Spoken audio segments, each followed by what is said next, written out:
Jou daaglikse CLF inspirasie, die verlore seun.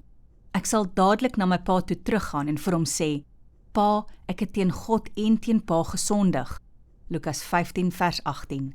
Die gelykenis van die verlore seun is seker een van die bekendstes wat Jesus vertel het. 'n Man het 2 seuns gehad. Die jongste het eendag vir sy pa gevra om die deel wat hy sal erf sommer nou vir hom te gee.